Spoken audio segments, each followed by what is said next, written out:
Graphic ডিজাইনে যারা professionally কাজ করতে চান তাদের জন্য একটি প্রয়োজনীয় সফটওয়্যার হচ্ছে কোরেল ড্র।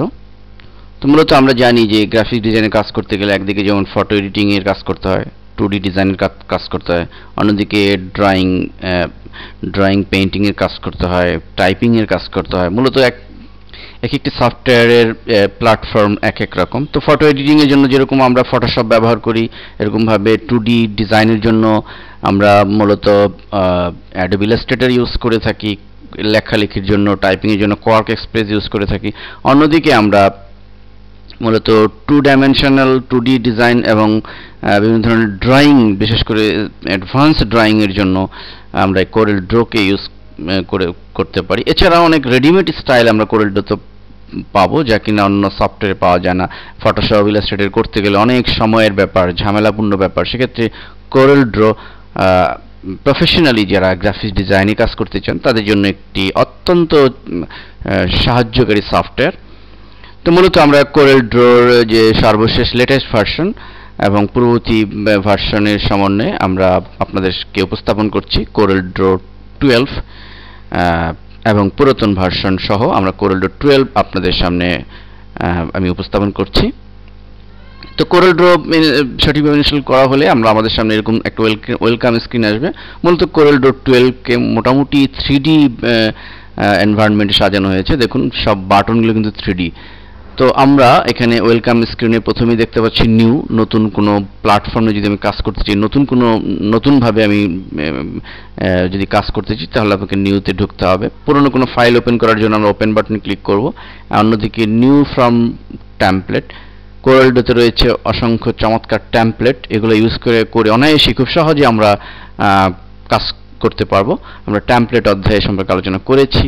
কোরেল টিউটরের মাধ্যমে আমরা কোরেল সম্পর্কে অনেক কিছু জানতে পারবো এবং হোয়াটস নিউ এর মাধ্যমে নতুন কি কোরেলে সংযুক্ত হয়েছে তা জানতে পারবো। যাই হোক, প্রথমেই আমরা নিউ বাটনে ক্লিক করার মাধ্যমে আমরা নতুন একটি প্ল্যাটফর্মে কিভাবে কাজ করতে হয় সেটি আমরা দেখব। তা আমরা অলরেডি দেখতে পাচ্ছি যে ফটোশপ ইলাস্ট্রেটরের মতোই মোটামুটি একটা ক্যানভাস আমাদের সামনে ডিফল্ট, এবং আমাদের এটি হচ্ছে মেনু বার। অন্যান্য সফটওয়্যারের মতো ফাইল, এডিট, মেনু, এখানে অসংখ্য মেনু রয়েছে। মেনুর মধ্যে বিভিন্ন কমান্ড রয়েছে এবং অত্যন্ত গুরুত্বপূর্ণ একটি বার হচ্ছে এই টুল বার। মূলত এই ডিফল্ট এখানে সেটিং থেকে আমরা এভাবে ড্র্যাগ করে নিয়ে আসতে পারি। এই টুল বক্সের মধ্যে বেশ সহায়ক চমৎকার টুল রয়েছে, যেগুলো আমরা বিস্তারিত আলোচনা করেছি পরবর্তী অধ্যায়ে। এবং আমাদের ডান দিকে কালার প্যালেট এবং নিচে মূলত এটিকে বলা হয় স্ট্যাটাস বার। তো কোরেলে আমরা কিভাবে কাজ করব আমরা বিভিন্ন আলোচনায় বিভিন্ন প্রজেক্ট আকারেও দেখিয়েছি। তো তারপরও আমি এখানে সাপোজ এখান থেকে একটি ইলিপস টুল, যদি আমরা ইলিপস ড্রয়িং করতে চাই আমরা এই স্টেজে আমাদেরকে এভাবে ড্রয়িং করতে হবে এবং আমরা এই পিক টুলের সাহায্যে এটিকে সিলেক্ট করতে পারবো। আমরা ইচ্ছা করলে এর মধ্যে ডান দিকে যে কালার রয়েছে কালারে ক্লিক করলে কালার নিয়ে আসতে পারবো। তো সম্পর্কে বিস্তারিত আলোচনা আমরা পরে করেছি। আরেকটি গুরুত্বপূর্ণ বিষয় হচ্ছে যে কোরেলে আমাদের পেজটির নর্মালি পোর্ট্রেট থাকে, যেটি আমরা এখানে দেখতে পাচ্ছি, পোর্ট্রেট এবং ল্যান্ডস্কেপ। তো আমরা যদি কখনো আমাদের অনেক সময় ডিজাইনের ল্যান্ডস্কেপ প্ল্যাটফর্মে কাজ করতে হতে পারে, সেক্ষেত্রে আমরা ল্যান্ডস্কেপে ক্লিক করলে অটোমেটিকলি পেজ যে ক্যানভাসটি কিন্তু পোর্ট্রেট ল্যান্ডস্কেপ হয়ে গিয়েছে। আমরা যদি পোর্ট্রেটে পুনরায় ক্লিক করি পোর্ট্রেট ক্যানভাস হয়ে যাবে অটোমেটিক্যালি। তো মূলত কোরেল 12-এ আমাদের এই ফিচার দুটি নতুন সংযোজন করা হয়েছে।